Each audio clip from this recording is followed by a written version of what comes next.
Assalamualaikum warahmatullahi wabarakatuh. Bertemu kembali kita belajar geografi dengan materi pola keruangan desa. Adapun tujuan pembelajaran, peserta didik mampu memahami pola persebaran dan interaksi spasial antara desa dan kota untuk pengembangan ekonomi daerah serta peta persebarannya secara jujur, disiplin, dan tanggung jawab sesuai ajaran agama yang dianutnya. Istilah desa berasal dari kata desi, bahasa Sangsekerta, yang artinya adalah tanah kelahiran atau tanah tumpah darah. Macam-macam istilah desa di Indonesia, antara lain Aceh namanya Gampong, Minang namanya Nagari, Tapanuli namanya Huta, Bali namanya Banjar, Minahasa namanya Wenus, Lampung namanya Dusun, Jakarta dan Sunda namanya Kampung.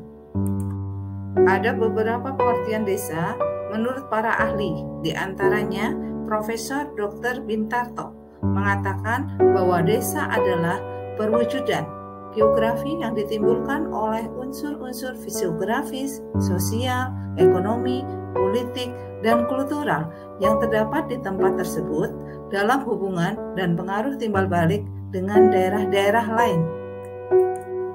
Pengertian desa menurut Undang-Undang Nomor 5 Tahun 1979 Pasal 1 huruf A mengatakan bahwa desa adalah suatu wilayah yang ditempati oleh sejumlah penduduk sebagai kesatuan masyarakat hukum yang mempunyai organisasi pemerintahan terendah langsung di bawah camat dan berhak menyelenggarakan rumah tangganya sendiri. Adapun menurut Undang-Undang Nomor 5 Tahun 1979 Pasal 1 huruf B mengatakan bahwa kelurahan adalah suatu wilayah yang ditempati oleh sejumlah penduduk sebagai kesatuan masyarakat hukum yang mempunyai organisasi pemerintahan terendah langsung di bawah camat dan tidak berhak menyelenggarakan rumah tangganya sendiri. Jadi, dapat disimpulkan bahwa antara pemerintah desa dan kelurahan itu ada perbedaan.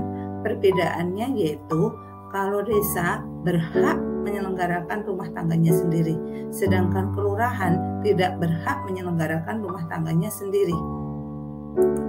Unsur-unsur desa meliputi 1. Daerah. Daerah itu terdiri dari lokasi, batas, luas, lahan. Kemudian yang kedua, penduduk, meliputi jumlah, tingkat kelahiran, tingkat kematian, pertumbuhan penduduk, penyebaran penduduk, dan jenis pekerjaan. Yang ketiga adalah tata kehidupan, meliputi budaya, adat istiadat, kesenian, norma, agama, dan bahasa. Setiap desa itu memiliki potensi. Potensi yang dimiliki sebuah desa itu diantaranya ada potensi fisik dan potensi non-fisik. Potensi fisik itu meliputi tanah, iklim, air. Sedangkan potensi non-fisik itu meliputi masyarakat itu sendiri, lembaga dan organisasi sosial, serta aparatur atau pamong desa. Klasifikasi desa. Berdasarkan luas wilayahnya, desa itu dibedakan menjadi desa terkecil dengan luas 0 sampai 2 km persegi, desa kecil 2 sampai 4 km persegi, desa sedang itu 4 sampai 6 km persegi, desa besar 6 sampai 8 km persegi, desa terbesar itu luasnya lebih dari 8 km persegi. Berdasarkan kepadatan penduduknya, desa dibedakan menjadi desa terkecil, penduduknya kurang dari 100 jiwa, desa kecil, penduduknya 100 sampai 500 jiwa, desa sedang, penduduknya 500 sampai 1.500 jiwa, desa besar, penduduknya 1.500 sampai 3.000 jiwa, desa terbesar lebih dari 3.000 jiwa. Berdasarkan pola persebarannya, desa dibedakan menjadi desa linier. Desa linier ini, pola persebaran penduduknya biasanya memanjang sepanjang jalan, sungai, pantai. Kemudian desa terpusat. Pola persebaran penduduknya biasanya terpusat pada fasilitas yang terdapat di desa tersebut. Kemudian ada desa mengelompok atau bergerombol, bahwa pola persebaran penduduk ini ada kecenderungan mengelompok atau bergerombol pada daerah yang subur. Berdasarkan mata pencahariannya, desa itu dibedakan menjadi desa agraris, desa industri, desa nelayan, desa manufaktur. Adapun berdasarkan tingkat perkembangannya, desa dibedakan menjadi desa tradisional, desa swadaya, desa swakarya, dan desa swasembada. Ciri-ciri desa tradisional antara lain bersifat tradisional, adat istiadat mengikat terhadap beberapa kegiatan penduduk, hubungan antara manusia yang satu dengan yang lain sangat erat, pengawasan sosial didasarkan pada kekeluargaan, mata pencahariannya bersifat homogen dan hanya cukup untuk memenuhi kebutuhan pokok saja, yaitu agraris. Tingkat teknologinya masih rendah, produktivitas rendah, keadaan sarana dan prasarana sangat kurang. Ciri-ciri desa swadaya antara lain, yang pertama, adat istiadat sedang mengalami transisi. Pengaruh dari luar sudah mulai masuk ke desa dan berpengaruh terhadap cara berpikir. Yang kedua, dengan bertambahnya lapangan pekerjaan, mata pencaharian penduduk berkembang dari sektor primer ke sektor sekunder. Yang ketiga, produktivitas juga mulai meningkat, diimbangi dengan makin banyaknya sarana dan prasarana. Ciri-ciri desa swakarya antara lain: 1. Kebiasaan atau adat istiadat sudah tidak mengikat penuh. 2. Sudah mulai mempergunakan alat-alat dan teknologi. 3. Desa swakarya sudah tidak terisolasi lagi walaupun letaknya jauh dari pusat perekonomian.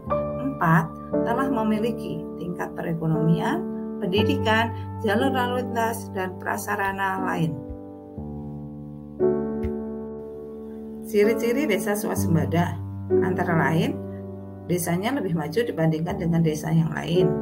Kemudian adat istiadat sudah tidak mengikat, hubungan antara manusia juga bersifat rasional, mata pencaharian penduduknya beraneka ragam, teknologinya telah dimanfaatkan, produktivitasnya tinggi, diimbangi dengan prasarana dan sarana yang sudah bagus.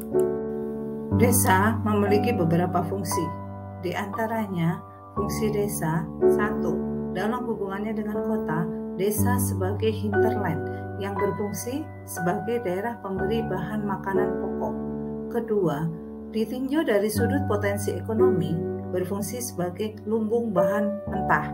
Yang ketiga, segi kegiatan kerja, berfungsi sebagai desa agraris, desa manufaktur, desa industri, desa nelayan, dan lain-lain. Adapun ciri masyarakat desa, yang pertama, mata pencarian utama adalah agraris. Yang kedua, komunikasi keluarga terjalin secara langsung, mendalam, dan informal. Ketiga, kelompok atau asosiasi atas dasar faktor geografik, bukan kepentingan. Yang keempat, bersifat kekeluargaan. Yang kelima, homogenitas, mobilitas sosial, baik vertikal maupun horizontal rendah. Keluarga lebih ditekankan sebagai unit ekonomi. Demikian materi yang saya sampaikan. Semoga ilmunya bermanfaat dan mohon maaf kalau ada kesalahan. Terima kasih. Wassalamualaikum warahmatullahi wabarakatuh.